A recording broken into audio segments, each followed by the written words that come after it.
कह रहा है?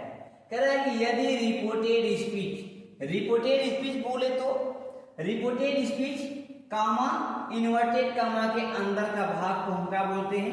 रिपोर्टेड स्पीच बोलते हैं। यदि रिपोर्टेड स्पीच का subject third person, reported speech का सब्जेक्ट क्या आता है? यहाँ पे सी दिया है और यहाँ पे कौन सा पर्सन ये थर्ड पर्सन है। ठीक है, थर्ड पर्सन आपको होते हैं सी बोलते हैं और ही होता है, इट होता है और क्या होते हैं सब? दे। ठीक है, ये थर्ड पर्सन है सर। कह रहा है थर्ड पर्सन का हो तो इनडायरेक्ट स्पीच में इसमें कोई परिवर्तन नहीं होता है। यानी कि जब आपको रिपोर्टेड स्पीच में अगर सब्जेक्ट ही, सी, इट, दे दिखाई देगा तो इसको जो हम चेंज करेंगे डायरेक्ट से इनडायरेक्ट में, इसमें कोई परिवर्तन नहीं होता है। ठीक है, इसमें कोई परिवर्तन नहीं होता है। देखिए अभी इसको हम चेंज कर रहे हैं। कह रहा है कि यू सेड, क्या है? यू सेड, कामा टेकामा को हटाने के लिए किसका हम यूज कर देंगे? डैड का यूज कर देंगे। किसका यूज करेंगे? डैड का। अब देखिए सी थर्ड पर्सन, नो चेंज, इसको हम क्या करेंगे? यहाँ पे जीरो करते हैं, उतर जाएगा सी। अब इसको हम देखेंगे कौन सा सेंटेंस का वाक्य है। ठीक है, इसमें हम पहचान करेंगे कौन सा टेंस है। तो यहाँ पे हेल्पिंग वर्ब तो दिया नहीं है, ना इज दिया है, ना एम दिया है, ना आर दिया है, ना वाज है, ना वर है, ना ही इसमें क्या है? विल है, ना ही सेल है, ना ही है या ना ही है। ये बताओ इसको हम पहचान कैसे करेंगे कि कौन सा सेंटेंस का वाक्य है? पहचान नहीं कर पाएंगे इसको। तब इसको हम ढूंढेंगे इस सेंटेंस का मेन वर्ब क्या है। यानी मेन वर्ब बोले तो वर्ब। इस सेंटेंस का वर्ब क्या है? इस सेंटेंस का वर्ब क्या है आपका? रोट है। देखिए यहाँ पर रोट लिखा गया है, रोट। और आप रोड कौन सा फॉर्म है?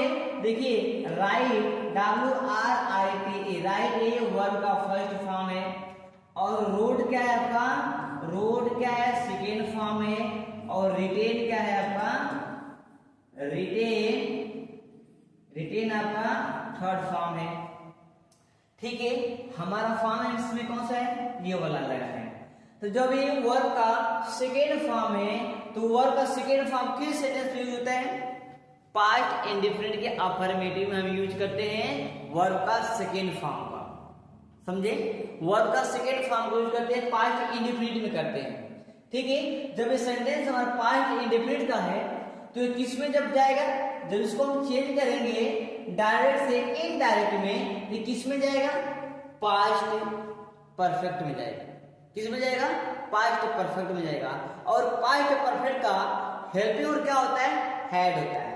ठीक है, तो यहाँ पे हम हैड ले दिए। ये देखिए हैड हमारा सिंगुलर सब्जेक्ट हो या प्लूरल सब्जेक्ट हो, सबके साथ यूज होता है।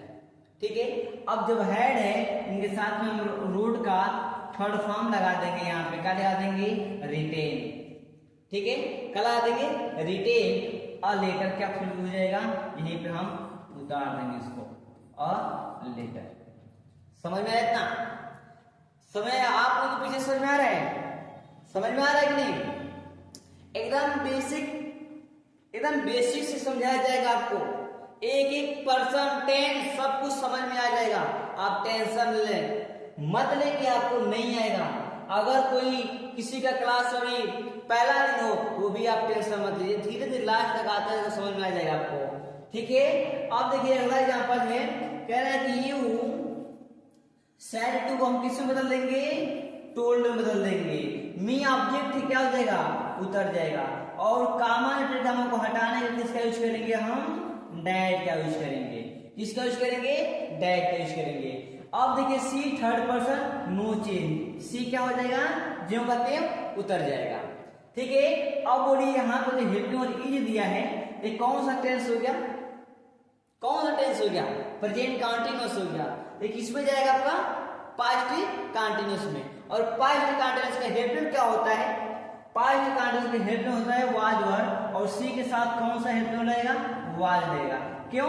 क्योंकि सिंगुलर सब्जेक्ट है सी, इसलिए हमारा सिंगुलर हेल्पिंग वर्ब का यूज होगा। अब क्या करेंगे? और ब्यूटीफुल उतार देंगे यहाँ पे। बोलिए ब्यूटीफुल गर्ल। इतना समझ में आया आपको? सबको समझ में आ रहा है ना? चलिए